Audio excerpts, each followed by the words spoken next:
어떤 나이 많은 할아버지가 최신 스마트폰을 사게 됩니다. 아무리 설명서를 봐도 내용이 이해가 안 되는 거예요. 그래서 설명서를 듣고 이것저것 막 누르기 시작했습니다. 어떻게 됐을까요? 네. 전화하려고 했는데 카메라가 갑자기 켜지고, 또 이게 요즘 이게 너무 터치가 또 민감해가지고 누른 것 같지 않은데 앱이 또 작동하는 경우들이 많이 있지 않습니까? 카메라를 켰다고 생각했는데 음악이 갑자기 막 나오고, 전화를 걸려고 한 게 아닌데 갑자기 전화가 걸리고, 뭐 하여튼 그냥 엉뚱하게 막 조작을 하게 된 겁니다. 그래서 도저히 이거 최신형 스마트폰 샀지만 이거 못 쓰겠다. 포기하려고 하다가 이제 손주가 그 모습을 보고 할아버지 잠깐만요, 제가 알려드릴게요 하더니 이제 설명서를 조금 보더니만 애들은 금방 알잖아요, 또 오히려. 그래서 할아버지 전화는 이렇게 터치하시면 되고, 할아버지 손가락을 이렇게 잡고 눌러보세요. 그래서 이렇게 탁 해주는 거예요. 이렇게만 해도 된다고. 그럼 요게 문자고요. 그러면서 뭐 이제 가족들 전화번호도 저장을 해주고, 또 전화번호 외우기가 어렵잖아요. 또 뭐 이름 막 이렇게 쓰는 것도 단추도 잡고 하니까 이제 그 단축번호. 큰아들한테는 1번, 또 며느리 2번, 작은 아들 3번, 뭐 작은 며느리 4번, 손주 누구 5번, 이렇게 이제 아주 손주가 친절하게 단축 번호까지 다 하고 그렇게 상세히 알려줬다고 합니다. 사실 우리 인생도 그렇습니다. 우리는 각자의 삶을 살아가지만 설명서 없이 거의 살아갑니다. 모든 사람들이 설명서가 다 다르거든요. 왜냐하면 다 다르게 살아가니까. 심지어 어떤 분들은 설명서를 보지 않고 막 달려갑니다. 사실 대부분의 사람들이 그래요. 한 번도 써보지 않은 전자기기를 설명서도 안 보고 막 누르면 제대로 작동할 수 없게 되는 것처럼, 한 번도 살아보지 않은 인생의 길들을 우리는 좌충우돌하면서 막 갑니다. 그리스도인들 중에서도 그러는 분들이 가끔 있는 것 같습니다. 믿지 않는 자들은 그럴 수 있습니다. 아무도 가르쳐 주지 않으니까요. 그런데 성도에게는 하나님의 말씀이라는 인생의 설명서가 있습니다. 그 설명서를 보지 않고 옆에 설명서가 있는데도 내 마음대로 내 인생을 사용하며 살려고 하다 보면 엉뚱한 게 막 작동되는 거죠. 삶이 꼬입니다. 예기치 못했던 난관에 부딪힙니다. 오늘 그래서 시편 111편은 한마디로 말하면 맨 마지막 10절에도 그 얘기를 하지만 여호와를 경외하는 것이 지혜의 근본이다. 사람들은 지혜롭게 인생을 살기를 원해요. 설명서가 없지만 실수하지 않고 남들보다 빠르게 안전한 그런 인생의 길을 걷고 싶어 합니다. 그래서 사람들은 설명서 대신에 다른 것들로 보완을 하려고 해요. 열심히 공부를 하고요. 경험을 많이 쌓고요. 또 거기에 따라 계획을 세웁니다. 나름대로. 자기의 설명서를 짜는 거죠. 그런데 그렇게 해도 계획대로 안 되는 게 사실 우리의 인생입니다. 그래서 사람들은 역사 가운데 인생의 지혜를 발견하고자 많은 시도들을 했어요. 지혜 있는 사람이 되고자. 인생에서 다른 사람들과의 경쟁에서 승리하는 사람이 되고자 많은 것들을 시도합니다. 명상을 하고요. 고행을 하고요. 학식을 쌓고요. 힘을 길러서 제국을 건설해보고 많은 시도들을 해봤어요. 그런데 시간이 흐르면서 그 모든 시도들은 그때일 뿐 영원히 우리의 안전을 보장해 주지 않고 우리의 인생을 담보하지 않더라는 거예요. 거대한 제국도 길면 몇백 년이 지나면 다 역사 가운데서 사라져 버립니다. 네? 제국도 멸망하고 진리라고 믿었던 인생의 지식들도 시간이 흐르면서 변합니다. 어떤 30대 중반의 회사 팀장이 회사 블라인드 게시판에 팀장으로서의 이 괴로움을 이렇게 올렸는데, 익명으로 내용이 그런 거예요. 요즘 MZ세대라고 들어보셨어요? 네, 젊은 세대들, 이제 아주 신세대들.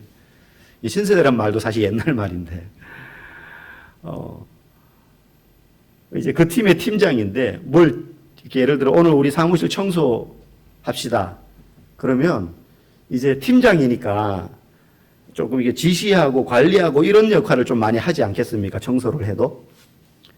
그래서 이렇게 누구 뭐 김대리 누구 이쪽하고 이렇게 하세요 시키면 요즘 MZ 세대들은 젊은 사원들은 팀장님 왜 안 하세요? 막 이렇게 이야기한대요. 그거를 이제 당당하게 이야기하는 거 눈치 보면서 팀장님은 왜 안 하세요? 이게 아니고 그냥 팀장님 왜 안 하세요? 팀장님도 청소해야죠. 이렇게 말을 한대요. 그러니까 이 팀장님은 약간 내가 안 하는 게 하면 좋긴 좋은데 내가 지금 이렇게 관리하고 이렇게 해준 게 내 역할이 아닌가? 그래도 내가 이걸 좀 해줘야지 효율적으로 이루어질 것 같은데 이런 생각을 하고 있는데 그 말을 들으면 조금 기분이 상하죠. 그래서 내가 그래도 팀장인데 이렇게 지시해주고 나도 이렇게 하려고 한다라고 말하면 꼰대라고 이야기한다는 거예요. 그러면서 내가 뭔가를 지적하면 꼰대고 자기들이 하고 싶은 말 하는 거는 꼰대가 아닌가. 자기들은 하고 싶은 말만 막 하면서 내가 이야기하면 꼰대라고 이야기한다면서 회사 생활 너무 힘들다. 신입사원의 토로가 아니라 팀장의 토로를 이제 게시판에 올렸다고 해요. 우리가 알고 있던 체계와 믿었던 지식들이 시대가 바뀌면 변하게 되어 있습니다. 바뀐다는 거예요. 그러다 보니 학식을 쌓고 높은 자리에 올라가고 권력을 얻고 그렇게 해도 그게 우리의 인생의 지혜로운 안내서 설명서가 될 수 없다는 겁니다. 그래서 오늘 본문은 뭐라고 이야기합니까? 여호와를 경외하는 것이 지혜의 근본이다. 여호와를 경외하는 사람이 인생을 지혜롭게 사는 사람이 될 수 있다는 거예요. 어째서 그런가? 우리가 알고 있는 시편 111편은 굉장히 성경에서 독특한 몇 성경 중에 하나입니다. 보통 이제 알파벳 성경이라고 말해요. 뭐냐면 특히 시편에 그런 게 많은데 예레미야 예가도 그렇고 히브리어 알파벳이 22자입니다. 우리도 자음 모음이 나누어져 있잖아요. 히브리어 알파벳이 22자예요. 그래서 이게 한글 성경이나 영어 성경으로 보면 거의 표시가 안 나요. 그런데 히브리어 성경으로 보면 첫 줄이 10절인데 한 절에 거의 2줄씩 되어 있어요. 이렇게 시처럼. 근데 그게 히브리 알파벳 이제 A, B, C, D, E, F, G 이런 게 있을 거 아닙니까? 그 단어로 시작하는 글자로 시작되어 있어요. 그러니까 구조적으로 딱 보면 이게 영어나 한글로 보면 구별이 안 돼요. 일부러. 그러니까 성경에 보면 시편에 특히 그런 게 많아요. 시편 25편, 34편, 뭐 시편 37편, 또 111편, 그 뒤에 있는 다음 주에 볼 112편, 시편 119편, 145편 이게 전부 다 그런 방식으로 A로 시작된 단어로 1절이 시작돼요. 그 다음에 1절 중간 부분부터는 B로 시작하는 단어가 들어가는 거죠. 그걸로 시작하는 거죠. 2절은 또 C로 시작하는 단어가 들어가. 이렇게 돼 있어요. 이걸 아크로스틱이라 그러는데 성경에 일부러 의도적으로 그렇게 써놓은 성경들이 있어요. 그럼 왜 이렇게 써놨느냐? 본문을 가만히 읽어보면 하나님을 찬양해야 되는 많은 이유들이 있지만 마치 A부터 Z까지 빼곡히 하나님을 찬양해야 되는 이유들이 이렇게 많다. 그 이야기를 하기 위해서 그런 구조를 빌려놓은 딱 22개만 하나님을 찬양하는 이유들이다 이런 의미가 아니라 하나님을 찬양해야 되는 이유는 이렇게 무한하게 많다는 거예요. 처음부터 끝까지. 어쨌든 그런 많은 하나님을 찬양해야 되는 이유들이 있지만 그 중에서 우리가 살펴볼 이유 2가지만 오늘 딱 찾아보자는 거예요. 그리고 그렇게 하나님을 찬양할 때 그 인생이 지혜로운 인생이 된다. 이게 오늘 본문이 이야기하는 겁니다. 그러면 하나님이 어떤 부분을 찬양해야 되느냐? 첫 번째로 오늘 본문이 이야기하는 건 하나님의 위대하신 일들을 기억하며 찬양하라는 거예요. 오늘 1절에서 중반부인 6절까지 그런 내용이 나옵니다. 2절 말씀 한번 읽어보겠습니다. 여호와께서 행하시는 일들이 크시오니 여호와께서 행하신 구약에 기록된 여호와께서 행하신 일이라고 이야기할 때는 반드시 언급되는 게 그들이 떠올리면서 언급하는 게 뭐냐면 출애굽 사건이에요. 출애굽과 그 출애굽 이후에 광야를 40년간 지나오면서 하나님이 행하셨던 놀라운 기적들. 만나를 내려주시고 반석을 쳐서 물이 나오게 하시고 아말렉 대적을 물리쳐 주시고 구름기둥 불기둥으로 낮밤으로 우리를 지키시고 이 모든 일들 출애굽하는 과정에서 있었던 10가지의 재앙과 홍해가 갈라짐과 그 다음 광야 40년 동안 굶주리지 않도록 먹이고 지키시고 보호하셨던 그 하나님의 세밀한 손길. 이게 그냥 한 번 있고 만 사건이 아니라 40년 동안 계속되는 하나님의 손길. 그래서 이스라엘 백성들은 여호와께서 행하신 큰일 그러면 구약의 백성들은 다 그 사건을 떠올려요. 뿐만 아니라 가나안 땅에 들어가서 정착하는 동안 그 땅에서 있었던 30번이 넘는 전쟁, 그 모든 전투를 승리하게 하셨던 하나님. 그 하나님의 동행하심과 역사를 그들은 늘 기억합니다. 오늘 본문에도 말하면 여호와께서 행하신 일들이 크시오니. 그 구약의 놀라운 사건들을 이스라엘 백성들이 늘 기억하며 하나님을 찬양합니다. 그러면 오늘 우리는 구약의 그런 사건들을 겪은 사람들이 아니에요. 우리는 홍해를 건넌 적이 없어요. 우리는 대적들을 물리친 적이 없습니다. 우리는 그 자리에 있었지 않았고 우리에게 그 일이 직접 있었던 게 아니기 때문에. 그런데 예수를 믿는 우리에게는 그 모든 것들을 아우르는 위대한 일이 일어나요. 우리에게. 뭡니까? 예수 그리스도의 십자가 사건. 오히려 구약의 백성들은 그걸 모릅니다. 예수님이 십자가를 통하여 죽음의 강을 건넜던 것은 이스라엘 백성들이 죽음의 바다 홍해를 마른 땅으로 걸어 그 바다 건너가 생명이 되는 것처럼 우리가 죽음의 강을 예수 그리스도를 통하여 건너므로 우리가 생명을 얻게 된 것과 같은 거예요. 우리에게는 십자가와 부활이라는 가장 큰 구원의 역사, 하나님이 하신 그 일. 어쩌면 이스라엘 백성들이 겪었던 출애굽과 40년의 광야 생활과 가나안 정복, 사실 구약에서 출애굽기에 이 사건이 왜 우리에게 중요하냐면 출애굽을 탈출함과 홍해를 건너 광야 40년을 지나 가나안 땅에 들어가 그들이 결국 그 땅에 정착하게 되는 과정은 한 성도가 인생을 살면서 죄악 가운데 있다가 예수 그리스도를 믿음으로 구원받아 이 땅을 살다가 천국에 들어가는 것의 축소판이에요. 출애굽과 가나안. 그래서 우리는 약속의 땅 가나안을 향해 안식을 얻기 위하여 그 힘든 기간을 하나님을 믿으며 나아갔던 이스라엘 백성들처럼 우리는 진정한 가나안인 천국을 향하여 광야길을 걸어가는 나그네. 그때 그 이스라엘 백성들처럼. 그때 우리는 무엇을 통과하는 겁니까? 예수 그리스도의 십자가의 죽음과 부활을 우리가 경험하며 그 길을 걸어가는 것입니다. 여러분, 기억하는 신앙은 너무 중요합니다. 사람들도요, 인생을 살다가 어려움이 닥치면 한 번씩 꺼내보는 게 가족사진. 가족사진. 저희도 가끔 아이들이 어릴 때 사진을 이렇게 같이 보는 일이 있습니다. 그러면 뭐 그때 사진을 보면 저도 모르게 막 웃음이 나올 때가 있어요. 그게 웃긴 사진이어서 웃음이 나오는 게 아니라 좋아서 행복했던 그때가 떠올라서 막 웃음이. 지금이 행복하지 않다는 게 아니라 아이들이 어릴 때 지금보다 훨씬 예뻤을 거 아닙니까? 그죠? 예. 일단 말을 잘 못하니까 더 예뻐요.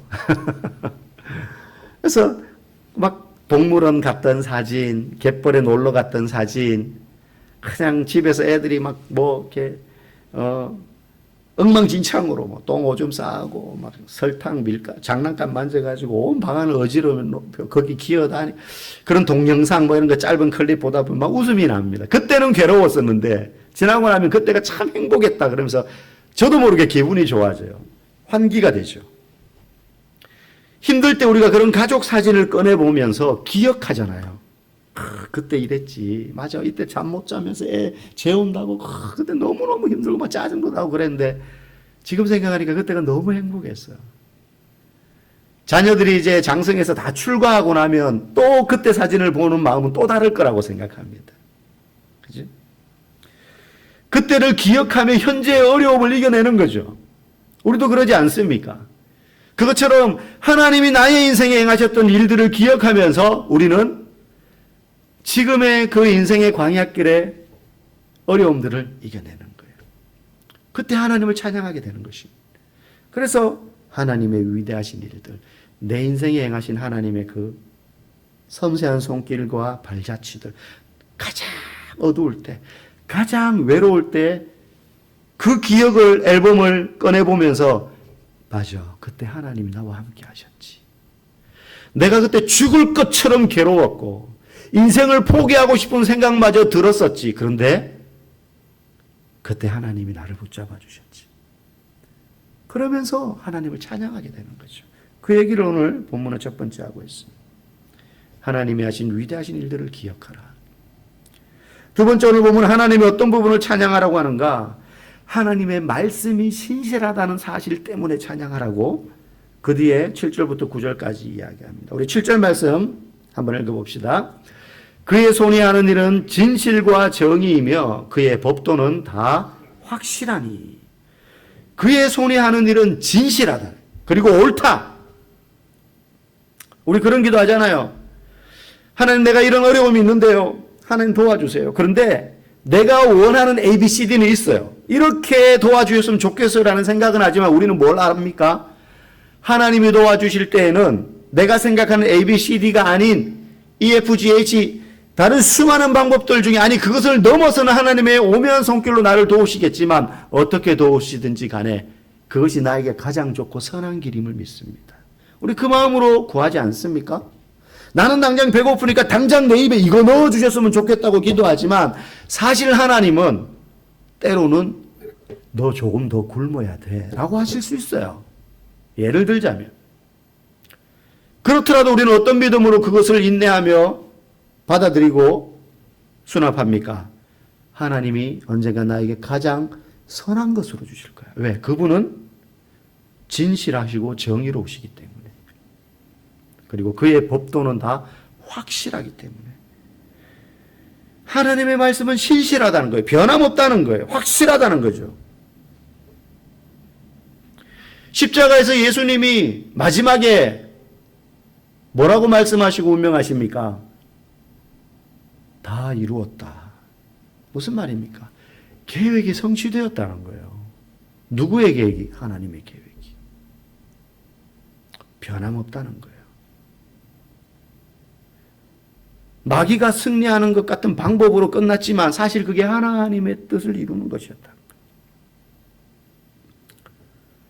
여러분, 우리가 신실한 하나님의 말씀을 신뢰하고 붙잡아야 되는 이유가 어디에 있습니까? 큰 수술을 앞둔 환자가 두려움 가운데 수술 침대에 누워 있습니다. 여러분, 수술을 받아보신 분들 있겠지만 저는 뭐 큰 수술은 아니지만 이 아킬레스건이 끊어져서 수술을 하게 돼. 사실 이게 계획된 수술이 아니라 갑자기 끊어져서 갑자기 수술을 하게 된 거예요. 수술실 들어가기 전에 이제 아킬레스건 수술은 사실 아무것도 아니잖아요. 근데 막 대수술을 해야 돼요. 그러면 들어가기 전에 가족들이 막 염려하면서 손 잡아주고 막 하는데 정작 환자는 막 두렵습니다. 의사가 수술을 막 얼마나 걸릴 것 같고 그러면서 막 최악의 상황도 막 상정해서 이야기하다 보면 아무리 가족이라도 제3자잖아요. 당사자가 아니죠. 당사자 너무 두렵잖아요. 수술을 받다가 어떻게 될지도 모르고. 그래도 수술실 들어가기 전에는 가족들이 손잡아주고 격려해주고 기도해주고 하면 조금 위로가 돼요. 근데 아무리 가족이라도 이제 여기서부터는 이제 못 들어옵니다 하는 수술실 입구가 있잖아요. 거기 들어갈 때 혼자 들어갑니다. 혼자 들어가요. 저도 이제 이거 아킬레스건 수술한다고 이제 들어갔는데 뭐 이거 대단하지 않으니까 가족들이 막 여보 막 이렇게 아킬레스건 수술 받다가 죽는 사람은 없으니까. 그래서 그냥 혼자 들어갔어요. 근데 들어가는데도요, 수술실 들어가니까 이제 하반신 마취만 하고 하는데 다 벗고 이제 이렇게 원피스 같은 환자복 입지 않습니까?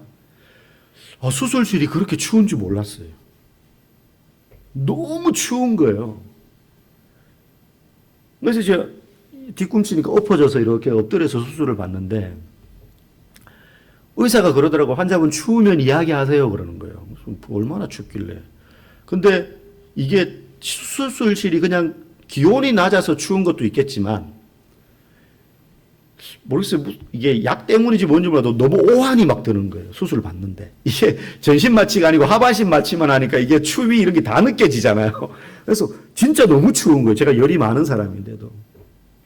그래서 참다가 수술 받는 중에 춥다 그러면 히터 틀어줄라나?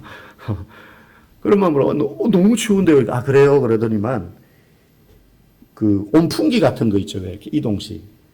그거 해가지고 뜨거운 열 나오는 호수를 이렇게 수술 이불 덮은데 거기다 쓱 넣어주더라고요. 그거 넣어주니까 조금 따뜻했어요. 아마 이렇게 수술을 하면 째고 하면 피가 나오니까는 좀 체온이 떨어져서 더 춥게 느껴졌던 것 같아요. 어쨌든 수술실 들어가면 두렵습니다. 혼자니까.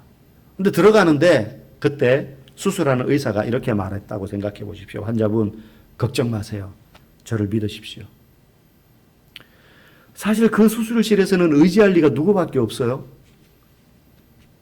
메스를 든 그 의사.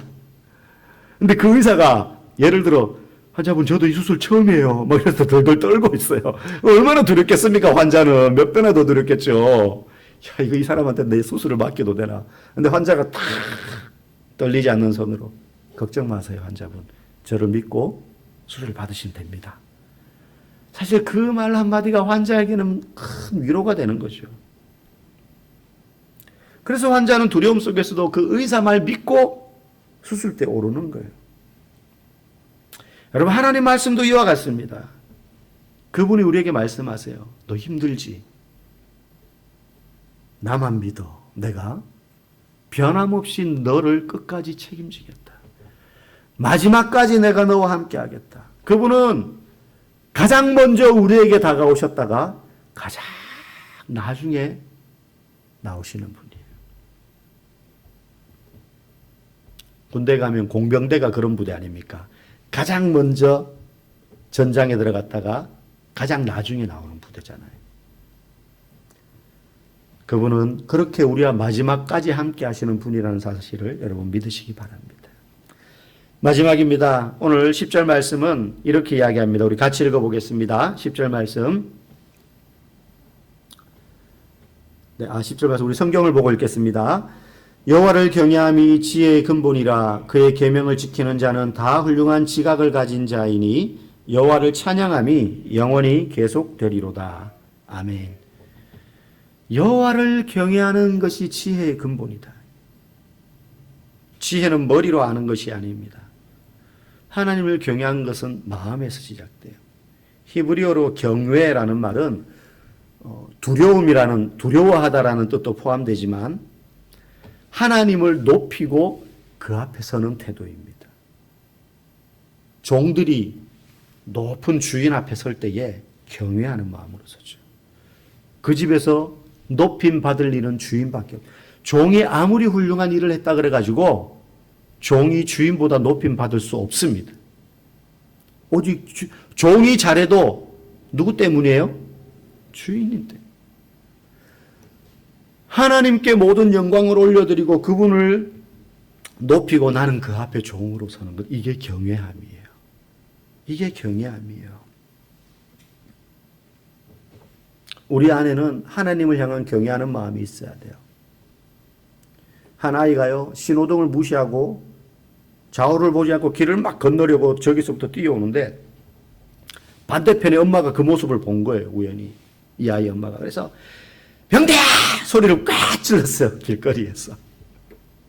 애가 엄마 있는지도 모르고 이렇게 보고 차가 안 온다 싶으니까는 빨간불에 건너려고 막 하다가 병대야!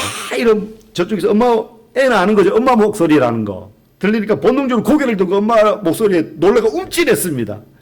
그 엄마를 뒤늦게 발견했어요. 목소리만 듣고 놀래갖고 그 자리에 탁 선 거죠. 어디야? 이렇게 해가지고. 그때 오토바이 한 대가 쉥 하고 그 앞을 지나간 거예요. 차는 안 온다고 생각하고 애는 건너려고 그랬는데 그냥 건넜으면 사고 날 수도 있었던 거죠. 어떤 아이든 엄마가 자기 이름을 그렇게 꽥 소리 질러서 부르면 애 깜짝 놀랍니다. 애들은 엄마가 자기 이름 부르면 두려워해요. 남편들도 그렇습니다. 여보, 제가 며칠 전에 잠을 자는데요. 꿈에 저희 아내가 여보 하고 부르는 거예요. 저는 꿈인 줄 몰랐어요. 저희 아내가 저를 부른 줄 알고 놀래가지고 벌떡 일어나가지고 거실에 나오니까 아내가 앉아있는 거예요. 당신 나 불렀어. 그러니까, 아니, 꿈에서 여보 소리에 놀래가지고 제가 깼어요. 엄마가 누구야? 그러면 애들은 겁을 덜컥 먹죠. 그런데 그 두려움이 그 아이를 살린 거예요. 엄마 소리에 놀래가지고. 하나님을 경외하는 것도 마찬가지입니다. 두려움으로 주님을 경배하며 그 앞에 종된 마음으로 설 때 그 하나님을 경외함이 우리를 살리는 거예요. 그래서 하나님을 경외함이 지혜의 근본이라는 말은 그저 처세술에 능해지고 이 세상을 살아갈 수 있는 힘을 가진다는 말이 아니라 우리의 생명을 살리는 것이다. 하나님을 경외하는 자가 생명을 잃어버리지 않게 된다. 이런 의미입니다. 그 경외함이 우리의 영혼과 육신을 지키게 되는 줄 믿습니다. 오늘 보면 우리에게 세 가지를 말합니다. 문제가 생겼을 때 문제에만 집중하지 말고 하나님이 행하셨던 일을 기억해라. 두 번째로는 흔들릴 때마다 하나님의 약속이 신실하다는 사실을 붙잡으라. 그리고 진짜 지혜는 지식이 아니라 하나님을 경외하는 것에서부터 시작된다. 우리의 인생이 A부터 Z까지 모든 순간순간 모든 일에 하나님을 찬양함으로 진정 지혜롭게 살아가는 그런 그리스도인들 되기를 간절히 축복합니다.